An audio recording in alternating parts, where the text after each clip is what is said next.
What the hell is happening, y'all? So listen, as I fix this camera. So girl, I know I am late for If Loving You Was Wrong, but I'm here, I'm queer, and I'm ready to give it to you. Like, comment, share, most importantly, subscribe. Be sure to hit the bell, become the notification gang. And if you really rock with my channel the way y'all say y'all do, please make sure to watch those ads. All the rest of the formalities are going to be listed down here accordingly. If Loving You Was Wrong. This is Season 5, Episode 10, Taken. So, the episode starts off with the neighbors being concerned about crazy and deranged ass Tanya and her well-being. Randall comes out, making the situation worse, and Bennett punches him right in his face and floors him. Excuse me. I'm all here for Bennett. I love Bennett. I love Bennett. And the sad part about it is, Randall loves to sit up and antagonize people, but he can't fight. Eddie done whooped his ass. Girl, Brad been tie down on that ass from the second season on till now. Now you getting your ass handed to you on the silver platter by Bennett. I don't know what it's going to take for Randall to realize that he just can't go around messing with people and falling victim to situations that he caused and that he created. But I was all here for Bennett tie-down on that ass. And floored them and slept him. And he stayed slept throughout the duration of the episode. By the time he was woken up, baby, the episode was about 15 minutes finna end. And I was here for it. Esperanza calls Steven and tells him about Mika being kidnapped. And then she calls Eddie. Really not much to say about that, so we're just going to move right on along. When Eddie goes to leave, Larry comes by and he asks Eddie if there's still nothing that he cares about.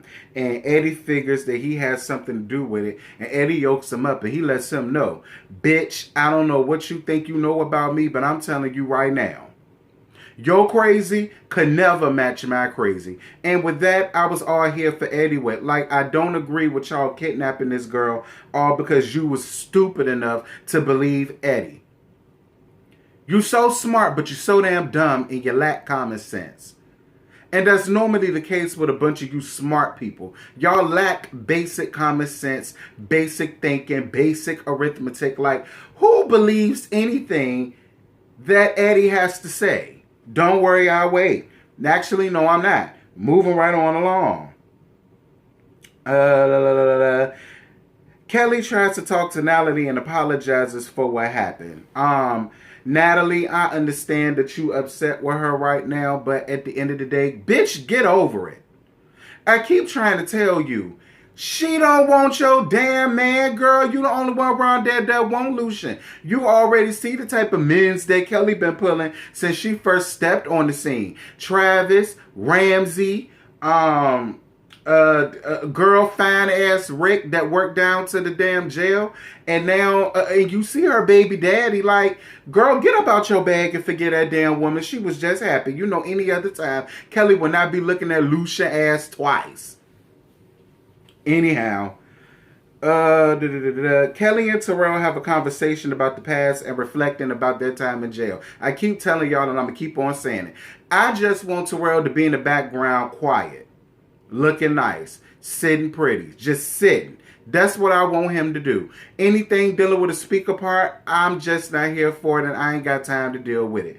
I keep telling y'all, if he's not in a nasty piece of porno, a nasty piece of X-Tube, Porn 8, Tube 8, Red 8, Just for Fans, OnlyFans, Tumblr, gay Twitter, or anything of the sort, I ain't got no parts of it. And I don't want no parts of it. Moving right on along. Eddie comes in the house screaming for Mika like a banshee, like he must have snorted up a whole 8-ball on his way there, because he must have forgot Mika ass was kidnapped out down to the outside, gone, peeled wheels in the truck, gone. He comes in screaming to the top of his lungs for her. Him and Eddie gets into a fight because Steven says that he hit her. I don't really think he hit her. I think he pushed her down on the sofa. Both of them get into a tussling match. Girl, Esperanza starts hitting him in the back with a dictionary, and Steven was tussling with him from the front. Esperanza goes and pours hot coffee on him to get him out the house and tells him that he need to stop worrying about them and go and find his daughter. In the middle of that, Esperanza gets a phone call from some people saying that Eddie took a lot of money from them and Eddie owed them a lot of money. And until they get their money back, she ain't got to worry about seeing Mika ass no more. Girl, quiet as it's kept. Mika ass was just as disrespectful as Lord knows what. I don't know why she just won't disrespect them people so that they could go on ahead and bring her back. Anyway, Alex is still at the bar where the cowboys and horses be, trying to find her right now. And a man comes and offers Johnny $4,000 for her. And then Johnny goes on ahead and let him have her. I mean, listen, money talk, bullshit walk. You the one that decided to leave your house, your home, your family, all because you's a slut. And, you want to live your life. You decided to do cocaine. That was your choice. And now you're in a predicament where this old rickety ass man finna do whatever he feels the need to do to you because he paid good money for you. $4,000, whole dollars, good money. Not saying I condone it, but baby, you reap what you sow. Anyway, Terrell goes to Pet house, but Pet doesn't let him in. I keep telling y'all, I can't stand Pet. Pet is a hating ass bitch, and I feel like the only reason why she hating on Kelly so much is because she really wanted Terrell to do more than knock her ankles. But that's all that Terrell wants from her. She's mad and jealous because he really wants Kelly. He wants to have her heart and he wants to be back home, and she could never get that far with Terrell, and that's why she's so mad with Kelly and keep throwing dags and digs and jabs at Kelly, especially when she knows the truth. Fat Joe got a CD that says the best. Josie, jealous one, still envy. Moving right on along. Ian sees Randall knocked out, girl laid out, prostrated all over Brad's front lawn. And, he sees Marcy and he decides to talk to Marcy to try to talk to Kelly to get a DNA test. But then Brad comes out.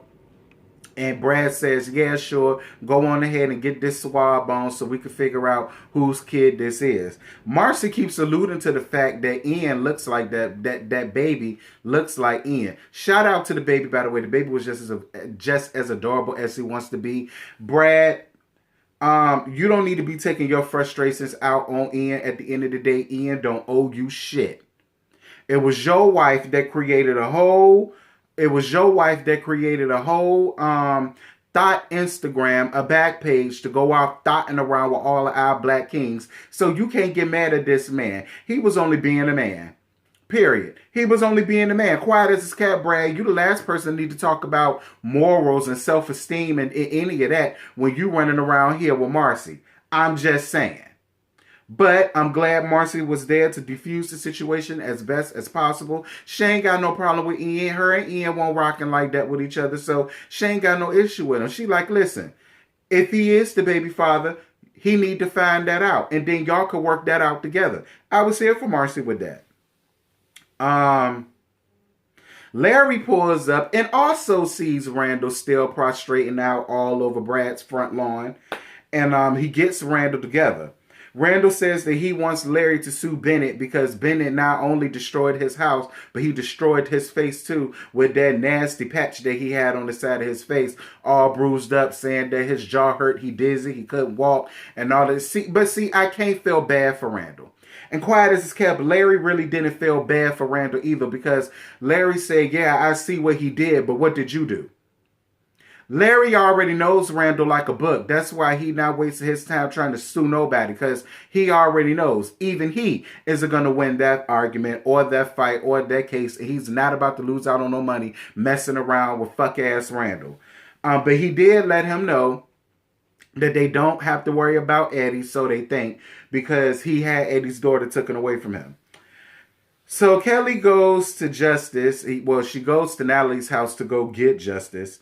and they leave. Lucian tells Natalie she shouldn't act that way towards Kelly, and she said that she will talk to Kelly as soon as she calms down. I really hope you do, because Kelly don't deserve that. You know Kelly will never do nothing intentionally to hurt you. I think you're dragging this out way more than what you need to, and you're gonna mess around and lose a good thing. Girl, he already saved your ass from the projects and got you living good down to the Maxine suburbs.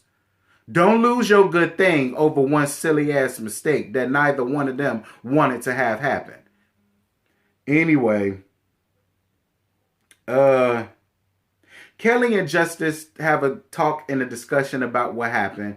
She apologizes for not setting the best example for him, and he says, you know, he's willing to just forget it, move past it, and move on with his life.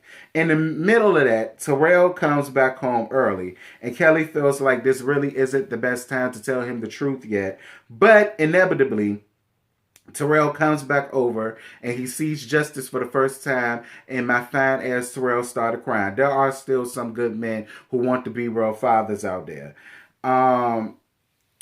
Kelly, as well as Terrell, lets Justice know exactly who he is, and that Kelly also lets him know that he's going to be staying there with them for a while. But that was way too much information for him to take at one time. And he said, listen, I'm over it. I don't want to talk about this. Let me go to bed. Kelly was telling Terrell, like, listen, I told you this is going to be way too much for him. This is why I didn't want to tell him this right now. And I understood where Kelly is coming from. It's like he's already on a high about me coming home, what I did, what he thought was the truth for so long. Turns out that it wasn't. Now, not only does he have to deal with the fact of his father is trying to get back into his life, but now he's put in a predicament where now he has to see him and be around him and deal with him, whether he wants to or not. And I understood where Justice was coming from with that. Like, that is a lot for a young kid to deal with all at one time. So I understood his frustrations, and I'm really glad that Kelly, as well as Terrell, did as well, and they're giving him the space that he honestly needs and deserves. Eddie sees Larry in the parking garage, and then he runs him over. Well, he didn't technically run him over with the car. He had him pinned between his truck and his car, and that was the end of the episode. I enjoyed this episode. Quite honestly, I enjoyed this episode. Next week look like it's about to be a humdinger. Y'all jump down in the comments. Y'all let me know what y'all thought about last night's episode. Get the discussion popping. Y'all know how we do. And girl, I'm going to see y'all later tonight for Growing Up Hip Hop. Because I refuse to deal with Chasing Dallas tonight. I'm not dealing with them tonight. So all of you Chasing Dallas people, girl, y'all just going to have to wait until tomorrow. Because tonight is Growing Up Hip Hop night. I'm going to holler at y'all later. Bye. I just woke up and I rolled up. I just woke up and I rolled up. And I got my plane ticket. That push that be my starter kit. I just woke up and I rolled up.